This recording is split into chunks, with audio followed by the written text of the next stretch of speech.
Goeienaand, good evening, fellow South Africans. And I've been doing a bit of research on this whole issue of expropriation of land without compensation.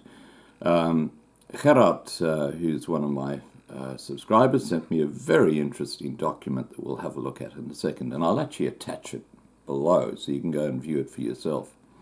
But first of all, what does expropriation without compensation actually involve? Well, it might surprise you, it involves everything, not just land. It involves your car, it involves the jewelry around your neck, it involves your pension fund. The government can climb into any of that stuff once this law is changed. And we'll have a look at that in a moment. But first of all, why are the government having to do this? Well, you have to look no further than what's going on with Eskom right now. Load shedding, because nothing's been maintained. The organization is deeply in debt, and I would suggest that it's going to crash this year, Eskom. I think it's going to fail. And I think that the Chinese will be waiting in the wings. They've paid something like 22 billion rand to Eskom, so they'll be saying, hey, we'll pick it up and look after it. And that's how they work. Now, let's get back to this tax article. And it's it's headed, Will South Africa's increased tax revenue in the 2019 budget? Now, it's a very interesting article. I'll link it down below, but I'll just take out the meat of what it's about. Basically, in the article, it says that these promises by politicians that they're going to offer free education and things like that are bullshit. The country can't afford it. And there's a very good reason the country can't afford it. The personal tax income that the SARS, or the South African Revenue Service, receive is 38.1%, company tax income is 18.1%, and VAT, or value added tax, is 24.5%. So when you look at what's happening with the number of taxpayers in South Africa, you'll see where the problem is. So they're going to be left with a couple of options, and we'll have a look at that in a second. In 2014, there were nearly 6 million taxpayers assessed. And in 2017, that had dropped by over 1 million to under 5 million. The exact figure was 4,898,565. Now, why do you think the numbers of citizens in South Africa dropped by over 1 million? I'll give you a couple of reasons. First off, BEE and affirmative action. What's happened is a lot of the white population who had good jobs and were paying tax are now either unemployed or they've migrated out of the country.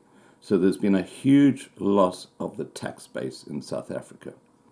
And of course, the other reason that we need to look at is the impact of complete and utter incompetency of these people who are now running state-owned enterprises like Eskom.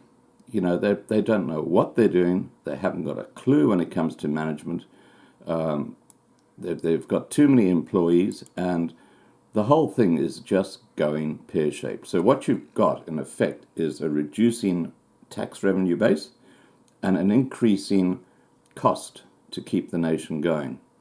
And the chasm is getting really big, and it's going to get worse. So what are the options that the government's got to try and get income or tax revenue? Well, that's very simple.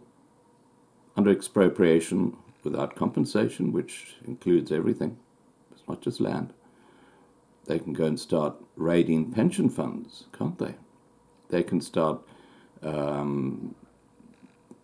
taking fancy cars and selling them, just taking them away from people. Now, obviously, the politicians aren't going to do anything that will impact on them financially. So, they've got their snouts so deep in the trough, and Cyril Ramaphosa, as I just put up in a video, is right up there amongst them. The expropriation issue is huge, and what the government is going to do in the future is it's going to just raid everything they can which impacts white people. It's going to be legalized theft. And once the cupboard is bare and they've taken everything out of there, the politicians who've cleaned up and have billions of rand will just buy a place somewhere overseas and say goodbye to South Africa. And this is what the Malemas and the Ramaphosas of the world are going to be doing. They're going to leave that country in ruins. There is now this document that I want to share with you, which I'm going to, as I say, link so you can read it for yourself. There are only a couple of key parts that I want to actually cover here in this video. And it's about the actual bill that is currently going before the Parliament. And on page 119, section 25(4)(b), it says, property that can be expropriated without compensation is not limited to land. Yep, you heard me right. It's not limited to land. It can involve anything. As I said, they can raid pension funds. They can do what they like. Page 131, chapter 2, powers of the minister. 3.2, if an organ of the state other than an expropriation authority satisfies the minister that it requires particular property for a public purpose or in the public interest, then the minister must appropriate that property on behalf of the organ of state upon its written request. Now, there are two key things here that you might notice in that comment. The first is that they talk about property. They don't talk about land. They talk about property. Now, property can be anything that has an asset value. So what they're saying, in effect, is that the government of South Africa can go in and raid people's pension funds, etc. And the other really concerning thing about this comment is that it talks about the minister can authorize that expropriation of that property from someone if it's in the public interest. Now, that public interest is not defined at all anywhere. So what they're saying is that gives them basically the excuse where they can now just go and take stuff from people. And on page 132, point 5, when the minister expropriates property in terms of subsection 2A, the ownership of the property vests in the relevant organ of state on the date of expropriation.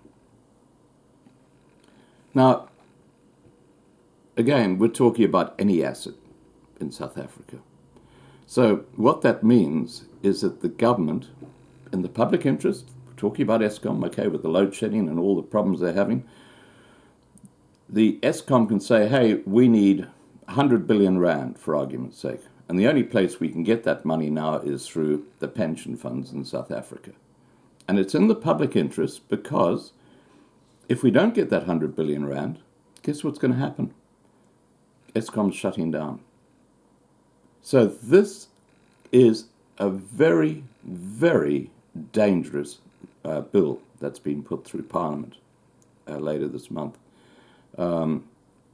If I was in South Africa, I would be moving my pension fund offshore. I'd be everything that's of value, I'd be getting the hell out of the country. Because there's absolutely no question, the only thing left that the black government can raid in South Africa is the assets of the white people. And believe me, they're not going to touch their assets. They're going to get fatter and fatter and fatter. All right, I'm going to leave it at that, but as I say, I'll put a link to the article, and I'll put a link to the document so you can have a look at it for yourself. And thank you once again, Gerard, for drawing this to my attention. Have a good evening, and chat soon.